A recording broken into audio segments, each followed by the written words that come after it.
누가복음 18장 1절에서 8절까지 이 말씀 한 절씩 교독으로 읽도록 합니다. 예수께서 그들에게 항상 기도하고 낙심하지 말아야 할 것을 비유로 이르시되 어떤 사람이 도시에서 하나님을 두려워하지 않고 사람을 무시하는 한 재판장이 있는데 그 도시에 한 과부가 있어 자주 그에게 가서 내 원수에 대한 나의 원한을 풀어줘서 하되 그가 얼마 동안 듣지 아니하다가 후에 속으로 생각하되 내가 하나님을 두려워하지 않고 사람을 무서워하나 네 과부가 나를 번거롭게 하니 내가 그 원한을 풀어주리라. 그렇지 않으면 늘 와서 나를 괴롭히리라 하였느니라. 주께서 이르시되 불의한 재판장이 말한 것을 들으라. 하물며 하나님이 그 밤낮 부르짖는 택하신 자들의 원한을 풀어주지 아니하겠느냐. 그들에게 오래 참으시겠느냐. 내가 너희에게 이르노니 속히 그 원한을 풀어주시리라. 그러나 인자가 올 때 세상의 믿음을 보겠느냐 하시니라. 아멘. 지난주에 한 주간 휴가를 다녀왔습니다. 네, 휴가로 잠깐 강릉에 갔다 왔어요. 강릉에 갔는데 강릉에 갔을 때 아내가 가고 싶어 하던 곳이 한 곳이 있었어요.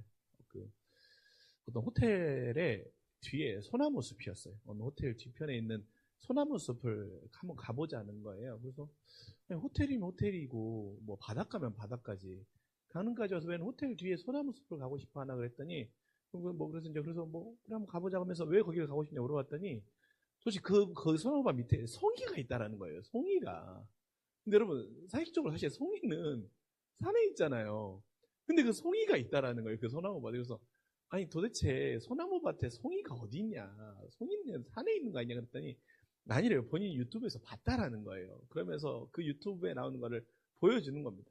봤더니 그 유튜브 내용이 뭐였냐면 그 호텔의 사장이에요. 그 호텔의 사장이 가끔 자기가 그 호텔 뒤에 있는 소나무밭을 이렇게 뒤지다 보면 송이가 나온다는 거예요. 그러면서 진짜로 그 송이를 캐가지고 막 라면도 끓여 먹고 그 송이도 구워 먹는 것을 보여주는 거예요. 그래서 자기도 한번 가보면 왠지 있을 것 같다라는 거예요.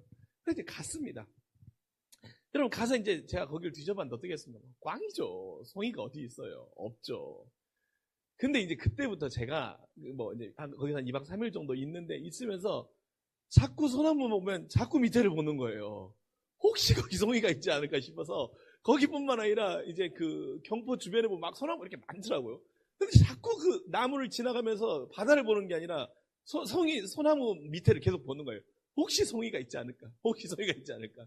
그렇게 다니는데 이제 가다가 좀 아침에 일찍 일어나가지고 사람이 없는 이제 산책을 하는데 사람이 좀 없는 곳으로 이렇게 이제 조용하게 다니고 싶어서 갔어요. 근데 왠지 좀 이상한 거예요. 소나무 가지가 막 떨어져가지고 이렇게 덮여 있는데 다른 곳보다 이렇게 조금 더 이렇게 막 이렇게 불 올라와 있는 거예요. 그리고 멀리서 보니까 약간 버섯 모양인 것 같은 거예요. 진짜 송이인가? 하고 저 이제 떨리는 마음으로 가서 딱 해봤더니 웬걸 송이는 무슨 송이입니까? 돌이에요, 돌. 송이는 있지도 않아요. 여러분, 아쉬움이 있었지만, 듣고 나니까 어떻습니까? 계속 제 마음과 눈이 거기로 향하는 거예요. 계속 제 마음과 눈이 혹시 송이가 있진 않을까? 이게 송이일지 않을까? 계속 그러는 것입니다. 근데 처음에는 그렇게 하다가도 혹시 비슷한 모습을 보면서 아쉬워하는 제 모습을 봤어요. 이 별거 아닌 걸로도 아쉬워하는데, 여러분, 오늘 말씀에 주님이 비유하신 이 말씀에 나오는 이 여인이 자기의 억울함을 풀어달라고 하나님 앞에서 그 주님 앞에 그 재판장 앞에 나아가서 간구하고 또 간구하는 모습을 주님은 비유로 말씀하시면서 항상 기도하고 낙심하지 말아야 할 것에 대한 비유로 이 말씀을 우리에게 전해주고 계십니다. 그 송이의 아쉬움과 우리 인생의 낙심은 사실 비교할 수가 없죠. 근데 여러분 오늘 주님이 오늘 말씀 가운데 우리 인생은 항상 낙심할 수밖에 없는 인생이다라는 걸 말씀하면서 이 낙심하는 삶을 만났을 때 그렇다면 우리가 이 낙심의 상황 가운데 어떻게 믿음으로 이 낙심의 상황을 넘어설 수 있는지에 대해서 오늘 말씀을 통해 전해주고 있습니다. 그래서 우리 오늘 말씀을 통해서 인생의 낙심의 상황 앞에서 기도가 주는 힘이 무엇인지 오늘 말씀을 통해서 만나고 혹 여러분의 인생 가운데도 낙심할 일이나 낙심할 상황이 있다고 한다면 오늘 기도하는 가운데 또한 기도가 우리에게 주는 힘을 만나고 확신하고 또한 분명히 함으로 인하여서 이 기도의 자리 가운데 다시 한번 새 힘을 얻고 돌아갈 수 있는 우리 모두가 될 수 있기를 간절히 소망합니다. 여러분, 주님은 오늘 말씀 1절을 시작하면서 말씀하시죠. 그들에게 항상 기도하고 낙심하지 말아야 할 것을 비유로 말씀하십니다. 기도하면 낙심하지 말아야 할 것을 말하는 거예요. 그러니까 주님이 말씀하시는 건 무엇입니까? 지난주 수요일날 말씀드렸습니까? 사람이 모인 자리에는 항상 높아지고 싶은 사람이 있고 항상 다툼이 있고 갈등이 있다고 했잖아요. 심지어 주님이 계심에도 불구하고. 근데 여러분, 우리 사람이 살아가는 인생에는 낙심의 상황은 없을 수 없다라는 겁니다. 모든 사람은 낙심의 상황을 만나고 낙심의 연속이라는 거예요. 왜 낙심합니까? 기대하고 원함을 갖고 있는 일들이 우리 안에 있었는데 도리어 기대보다는 어떻습니까? 실망하는 일이나 기대했던 일들이 잘 이루어지지 않을 때 우리는 낙심합니다. 그리고 낙심을 통하면 낙심하면 또 무엇이 같이 옵니까? 실망의 마음이 찾아오기도 하고 서운함의 마음이 찾아오기도 하고 심지어 낙심으로 인하여서 우리의 믿음이 저 밑바닥까지 떨어지는 일들을 사실 우리가 인생을 살면서 한 번쯤 다 경험해 보셨을 것입니다. 무너지는 우리의 마음, 그것들을 말입니다. 그런데 주님은 그래서 그 낙심의 앞에 뭐라고 말씀하십니까?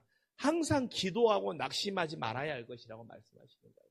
즉 무엇입니까? 기도가 우리의 낙심하는 마음과 인생 가운데 믿음의 방패가 된다는 거예요. 그래서 여러분, 우리가 오늘 말씀 가운데 우리가 오늘 기도로 붙잡아야 한 가지는 무엇입니까? 우리의 인생 가운데 기도는요, 우리의 마음의 CCTV와 같은 역할을 한다는 거예요. 기도가 우리의 마음의 CCTV와 같은 역할을 해요. 여러분, CCTV가 많으면 많을수록 어떻습니까? 곳곳에 살필 수 있는 것들이 많아지는 거고 안전과 위험에 취약한 곳에 CCTV가 있으면 어떻습니까? 도리어 그것이 있음으로 인해서 보완도 되는 것이고 무슨 사고를 방지해주는 역할을 하는 것이 그것입니다. 그리고 어떤 일이 일어났을 때 그 일의 원인과 결과를 규명하는 일에 CCTV만큼 꼭 필요한 그런 것이 없죠. 근데 여러분, 이것을 우리의 믿음과 인생 가운데 적용해 보자라는 거예요.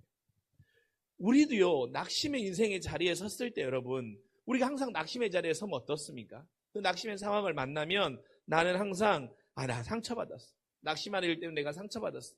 내 마음이 너무 힘들어. 내 마음이 무너져. 나 믿음의 슬럼프야. 내 인생의 슬럼프야. 하고 지나가 버리는 경우가 많다라는 것입니다. 그런데 여러분, 우리가 기도가 우리의 믿음의 CCTV라고 한다면 어떻습니까? 우리가 기도하는 가운데 여러분, 항상 우리가 낙심하는 그 자리마다 기도를 우리의 믿음의 CCTV를 하나씩, 기도의 믿음의 CCTV를 설치해 보자라는 거예요. 무슨 말입니까? 내가 항상 꼭 낙심하는 내 인생의 삶의 자리들이 있어요. 대표적인 건 무엇입니까? 내가 어떤 일을 만나면 항상 낙심하게 돼요. 내가 어떤 사람이 어떤 말을 들으면 낙심하게 돼요. 또 나를 낙심으로 이끌게 하는 어떠한 현실의 상황들이 있어요. 그 상황만 만나면, 그 사람의 말만 들으면, 그 사람을 만나면, 그 사건의 자리에 가기만 하면, 그 앞에만 놓이면 매번 내가 낙심하고 매번 내가 넘어지고 매번 내가 내 인생이 무너지거나 내 믿음이 자꾸 바닥으로 처지는 우리의 분명한 공통점의 자리들이 있다라는 것입니다. 그럼 여러분, 우리가 그 자리가 낙심의 자리라는 걸 알면 그 자리마다 우리의 기도의 CCTV를 하나씩 설치하자는 거예요. 그래서 성령을 통하여서 지금 이 곳곳마다 세워진 기도의 CCTV를 통해서 내가 이 사람을 만나면 왜 낙심케 되는 것이지? 왜 이 말은 내 마음을 무너지게 하는 것이지? 왜 이것이 없으면 나는 자꾸 다른 사람과 비교함을 통하여서 내 신앙의 바닥으로 처지는 것이지? 점검해 볼 수 있다라는 것입니다. 그리고 그 원인을 찾을 수 있다라는 것입니다.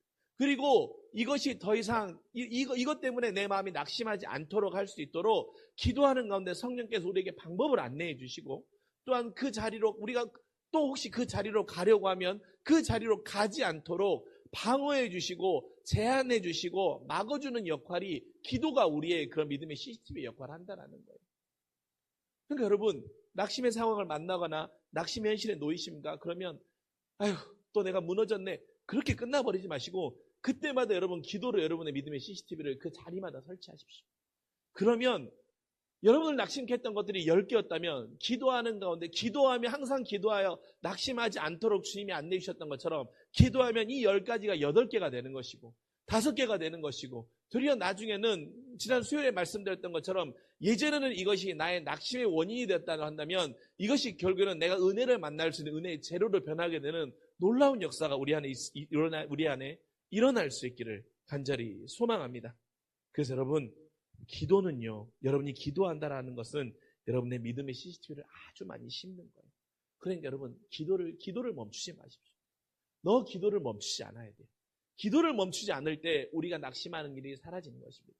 기도의 질량이 늘어나면 늘어날수록 우리의 낙심의 요소들이 더욱더 사라지고 그 자리가 되려 은혜의 자리로 변화되고 바뀌는 우리 안에 믿음의 역사들이 일어남을 기억하는 우리 모두가 될 수 있기를 간절히 소망합니다. 그리고 나서 주님이 뭐라고 말씀하십니까? 오늘 비유에서 이제 재판관에 대한 이야기와 그 여인에 대한 이야기를 하죠. 재판관은 어떻습니까? 재판관은 하나님도 두려워하지 아니하고 사람도 무시하는 자라고 말하고 있습니다. 그리고 그 과부의 역할이나 사정의 형편 때문에 이 사람의 말을 들어주는 것이 아니라 왜 그렇습니까? 나를 귀찮게 하는 것이 싫기 때문에 그것을 들어준다라는 거예요. 오로지 자기 잘난 맛에 사는 사람이고 자기밖에 모르는 사람이고 내가 조금이라도 피해를 입거나 감수하는 것을 매우 싫어하는 인물이 재판관의 모습입니다.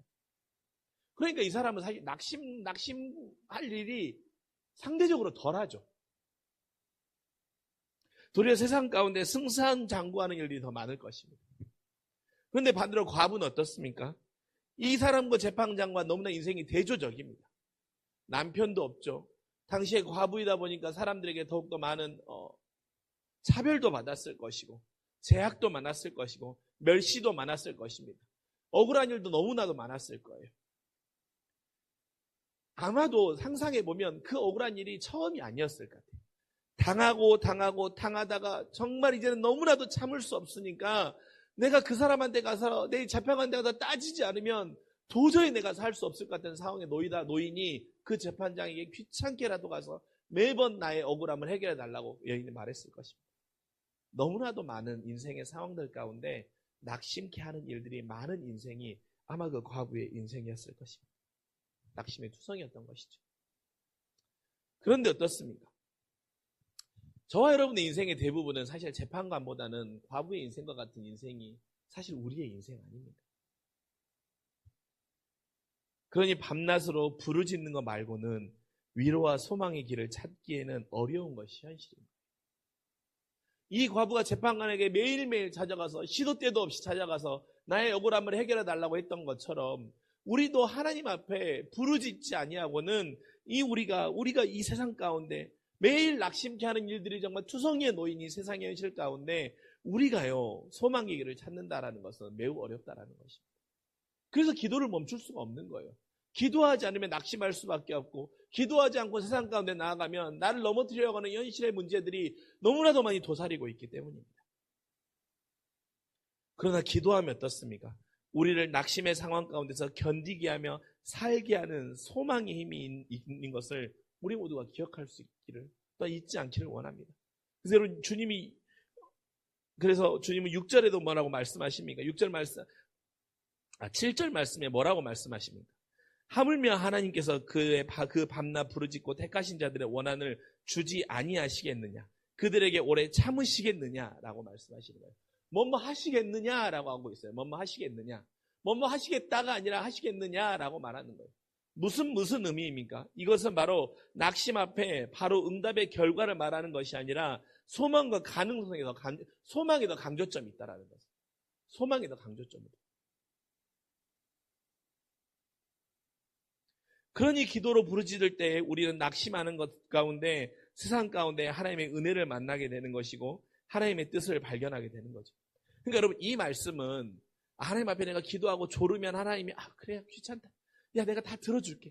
내가 졸으면 다 준다고 하는 어린아이가 때를 쓰면 장난감을 준다고 하는 그것이 아니라 그것을 말하고 있는 말씀이 아니고 세상에 수많은 낙심의 현실이 우리 앞에 여전히 버젓이 놓여 있는데 그 자리 가운데 기도로 부르짖는 자에게는 하나님이 이 현실 가운데 살아갈 수 있는 힘과 넘어갈 수 있는 방법과 또한 견딜 수 있는 인내의 능력을 하나님이 우리에게 주신다고 하는 그 살아갈 힘에 대한 것이 우리 주님이 이 말씀을 통해 우리에게 주시는 은혜이고 또한 응답임을 잊지 않길 간절히 소망합니다.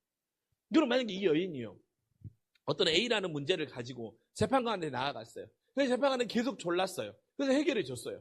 근데 이 여인에게 이 낙심의 상황이 A밖에 없겠습니까? 또 B라는 상황이 나타날 수도 있고 또 다른 상황이 나타날 수도 있습니다. 그러면 그때마다 재판관에게 찾아가서 이 억울함 해결해 주십시오. 해결해 주십시오. 해결해 주시지 하면 아마 이 재판관이 그럴까요? 야, 한 번이면 족하지 도대체 몇 번씩 와가지고 나를 힘들게 하고 괴롭히느냐라고 하면서 그 여인이 자신에게 접근하는 것을 막아버릴 거예요. 무슨 말입니까? 하나님 앞에 졸으면 하나님이 들어준다고 하는 그런 무슨 기복의 말씀이 아니라는 거예요. 이 말씀을 통해서 재판관은 어떻습니까? 이 여인 과부는 어떻습니까? 재판관이 나의 억울함을 들어주고 이 길을 알려줌을 통해서 내가 이 상황이 억울하다고 하는 것을 알아주는 누군가 한 사람이 있음을 통해서 그 여인은 그 마음에 낙심의 길에서 해소의 길로 옮겨갈 수 있는 거예요. 그러니 무엇입니까? 우리도요, 기도하면 하나님께서 그래서 항상 기도하고 기도하라고 말씀하신 이유는 뭐냐면 기도 가운데 우리가 이 낙심의 상황과 현실들 앞에서 살아갈 수 있는 힘과 인내할 수 있는 능력과 또한 우리가 바라보아야 할 믿음의 소망을 기도가 보게 하기 때문에 하나님은 우리에게 기도하라는 거예요. 기도하였어도 낙심의 상황이 사라지지 않지만 우리는 그 상황을 살아갈 힘이 생기게 되는 것이 오늘 말씀이 우리에게 주는 믿음의 은혜인 것입니다. 그래서 제가 오늘 새벽에도 나누었지만 시편 55편 2절의 말씀에 제가 뭐라고 했습니까? 시편 55편 2절의 말씀입니다. 너희의 짐을 주님께 맡겨라. 주님이 너를 붙들어 주실 것이니 주님은 의로운 사람이 망하도록 영영 내버려 두지 아니하신다라는 거예요. 그러니까 여러분 기도하는 것은 무엇입니까? 주님께 나의 낙심의 상황을 맡기는 거예요. 주님께 나의 짐을 내어 드리는 거예요. 그러면 주님은 결코 나를 내버려 두지 않으시고 낙심의 투성이 가운데 영영 나를 버려두지 않으신다라는 거예요. 살게 하는 힘을 주신다라는 거예요. 그런 여러분, 우리의 짐을 주님께 맡기기 위해서 밤낮으로 기도가 필요한 거예요. 기도해야만 맡기는 거예요. 그러니까 기도하는 것은 결국에 맡긴다라는 것입니다. 그래서 여러분, 우리가 이런 현실 가운데 부르짖음의 기도가 응답의 결과보다는 내가 매일 만난 낙심의 상황 가운데 나를 다시 일어나게 하며 살게 하는 힘이 됨을 기도 가운데 공급받는, 그 힘을 공급받는 믿음의 놀라운 역사와 또한 기도가 우리에게 그 믿음의 공급원이 될 수 있기를 간절히 소망합니다.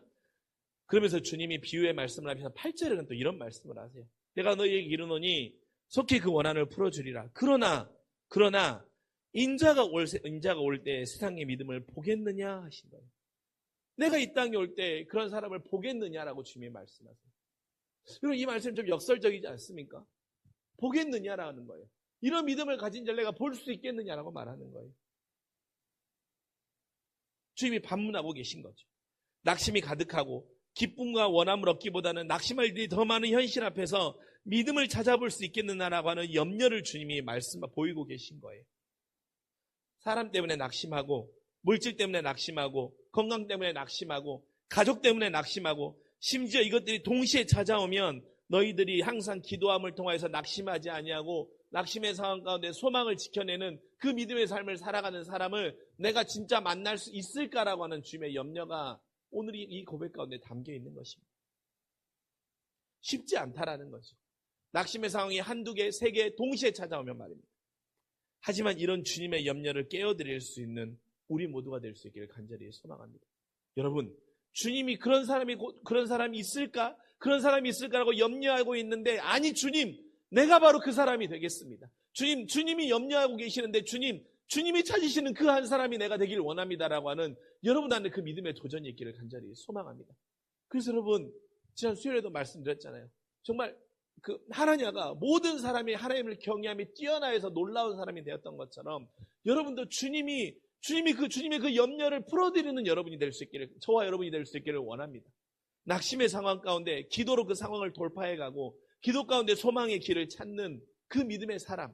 그래서 하나님이 이 땅에 다시 오실 때 저 사람이 바로 내가 찾았고 내가 염려했지만 저 사람이 바로 그 사람이구나라고 하는 바로 그 한 사람이 저와 여러분이 될 수 있기를 간절히 원합니다. 근데 여러분, 소망이 없고 낙심이 찾아오는 상황 가운데 내가 그렇게 살아야지, 내가 그렇게 살겠어 라고 결단하면 우리가 그렇게 사라집니까? 그렇게 되지 않죠. 그러면 어떻게 할 때 그렇게 사라지는 것입니까? 그건 바로 오늘 주님의 말씀 가운데도 힌트를 주세요. 무엇입니까? 인자가 올 때예요. 인자가 올 때. 무슨 말씀입니까? 주님은 이 땅에 다시 오셔요. 주님이 다시 오심의 재림의 신앙, 주님이 우리를 영광스럽게 하실 그 재림의 신앙과 주님의 그 종말의 신앙이 우리 안에 분명히 있잖아요. 그러면 우리가 낙심의 상황을 만나더라도 우리가 기도함으로 인하여서 그 상황을 넘어설 수 있는 것이고 그 안에서 소망을 발견할 수 있다라는 것입니다. 주님이 다시 오셔서 이곳에 살고 있는 내 모습을 기억하시고 영광으로 칭찬해 주시며 갚아주시고 세워주시는 그날이 분명히 내 인생에 찾아올 거라고 하는 그 믿음 말입니다. 주님은 오늘 말씀에도 분명히 다시 오신다고 하지 않으셨습니까? 그리고 우리도 세상이 끝이라면 이렇게 굳이 살 필요가 없지요. 낙심의 상황이 다가오면 주님을 믿지 않는 자들처럼 그렇게 살면 돼요. 한 잔 술에 맡겨버리고 쾌락에 따라가 버리고 낙심했던 이에게 복수해버리고 그렇게 살면 돼요. 그러나 우리는 어떻습니까? 우리가 그렇게 살지 아니하고 우리가 그럼에도 불구하고 믿음으로 살기 위해서 우리가 몸부림치는 이유는 무엇입니까? 우리 안에는 인자가 다시 오는 그 주님의 재림의 신앙이 분명히 있기 때문에 우리는 천국에서 주님을 다시 만나서 그 천국의 자리에서 주님께서 나의 영광의 모습을 칭찬하여 주시고 나를 다시 주님께서 알아주시는 그날이 올 것이라고 하는 우리 안에 믿음의 소망과 확신이 있기 때문에 우리가 살아갈 수 있지 않겠습니까? 그러니까 여러분, 주님의 염려를 기대로 채우는 자가 되기 위해서는 여러분 안에 분명한 재림의 소망이 있기를 간절히 원합니다. 재림의 소망만이, 주님은 분명히 이 땅 가운데 다시 오신다라고 하는 그 마라나타의 신앙만이 이 낙심의 상황 가운데 우리를 이기게 하는 힘이 되는 것이고, 주님이 염려할 때 주님의 염려를 바로 그 한 사람으로 나타나 주님을 기쁘시게 하는 우리가 될 수 있는 믿음의 능력이 바로 그 안에 있다라는 것입니다. 그렇게 사랑하는 성도 여러분, 우리 안에 오늘 이 밤 기도로 여러분의 낙심의 자리마다 믿음의 CCTV들을 곳곳에 세울 수 있기를 간절히 소망합니다.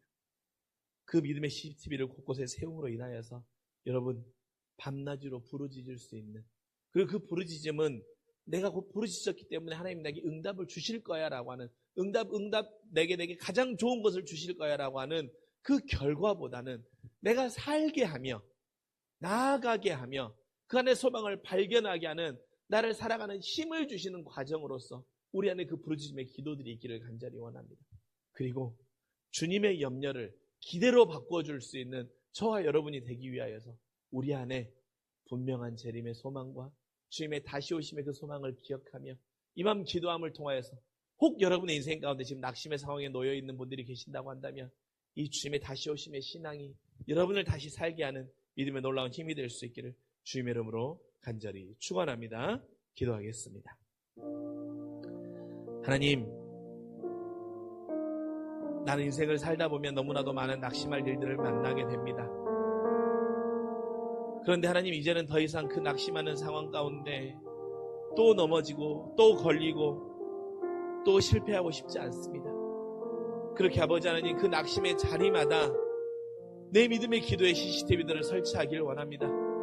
그 성령께서 발견하게 하시고 알게 하시고 예방하게 하시는 그 기도의 능력으로 나의 낙심의 자리마다 기도의 믿음의 CCTV를 세우는 우리 모두가 되게 하여 주시옵소서. 하나님, 내가 밤낮으로 부르짖어야 하는 이유는 부르짖을 때 주님이 나에게 좋은 것을 주시는 그 기복의 마음이 아니라 이 낙심의 상황과 현실과 아픔 가운데 그 길을 믿음으로 걸어 나아갈 수 있도록 하는 힘이 거기서 나옴임을 기억하며 밤낮으로 부르짖음으로 인하여서 하나님의 그 믿음의 놀라운 은혜의 길을 걸어 나아가는 우리 모두가 되게 하여 주시옵소서. 그럴 때 내게 짐을 맡기고 내가 너를 붙들어 줄 것이며 의로운 사람이 망하도록 영영 버려두지 않으시는 그 하나님이 나의 인생의 낙심의 위로가 되시고 소망이 되어 주셔서 이 믿음의 길을 주님이 다시 오신 날까지 견디며 이기며 승리하며 살아갈 수 있는 우리 모두가 되도록 주님 우리를 세워 주시옵소서. 감사드리며 우리를 사랑하신 우리 구주 예수 그리스도의 이름으로 간절히 기도합니다. 아멘.